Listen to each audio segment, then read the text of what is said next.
you gotta make sure you get 250 grams of protein per day to build muscle. You have to supplement with creatine, my friend. If you don't eat protein immediately 30 minutes after your workouts, you're losing all your gains. I'm sure you've heard this and tons of other advice around building muscle online. And frankly, I can understand how it can feel overwhelming and confusing. So let me break it down to you really simple. Hi, my name is Miguel Yalloridis. That's a Greek surname. It's okay if you can't pronounce it. And I've been a personal trainer for a decade now. I've trained hundreds of people both in person and online. So here's my perspective. We have the hierarchy of building muscle, from least important to most important. For the least important, I'm placing certain supplements on top. Things like BCAAs, EAAs, and pre-workouts. If you're eating a variety of foods every day, even if you're a vegan like me, you're getting enough of all your amino acids. So you don't have to worry about taking a supplement of amino acids. As for pre-workouts, I think they're really overrated. A good night's sleep, hydration, and eating good food are all the recovery and all the pre-workout that you need. But of course you can utilize caffeine and other pre-workouts if you want. Next on the list we have other supplements, because these supplements help a little bit more. And these are things like protein powder and creatine monohydrate. They're not as important as everything else I'm about to mention,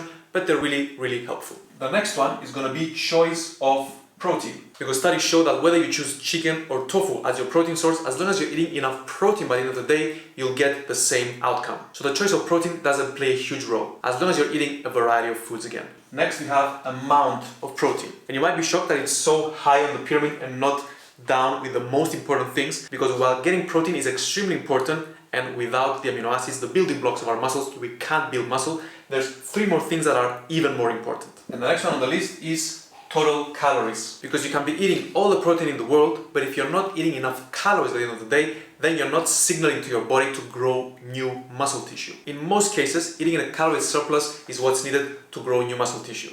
And that can be around 300 to 500 calories per day on top of your maintenance calories. And if you want to calculate your calories, I have a free calculator in my website in the link in the description below. Next, and we're almost getting to the most important part, is recovery. Because you can be eating all the protein in the world, being in a calorie surplus, drinking enough water, doing everything that you think are enough, but then you go at night and you sleep for 4 hours. You're making it extremely harder than it needs to be to build muscle and to have enough energy for the next workout. So if you're chronically undersleeping, you need to make sure that you get that dialed in. 7 to 8 hours a night is where it's at. Another cool thing about sleep is that that's where we are at our most anabolic state. Because in the gym, you're in a catabolic state. That means you're actually damaging your muscles. So then your muscles need to recover to be in an anabolic state, and that happens when you're resting. In particular, when you're sleeping. And the most important thing at the bottom of the pyramid is progressive overload. Because even if you get enough protein, calories, you're sleeping enough, but then you go to the gym after a week doing the same weights and the same reps, you're not signaling your body to grow new muscle tissue. And there's 3 main ways you can keep making progress in the gym. The first one, and the most obvious one, is add more weight to your exercises. So adding just a little bit of weight, like those 1.25 kilo plates that you see, one on each side for your squats, for example, is a great way of making tiny incremental progress every single week. The second way, that's also pretty obvious, is adding more reps. So if you're doing 3 sets of 8 this week, next week you try to do a first set of 9, and then you do the second set of 8, and then third set of 8, for example. And studies show you can even make progress by going up to even 35 reps per set with any exercise. Of course, it takes a little bit longer, but it also works. And lastly, you can also make progress by slowing down the eccentric portion of an exercise. So in a bicycle, if you're doing 1 second down, 1 second up, you can slow that down by doing 3 seconds down,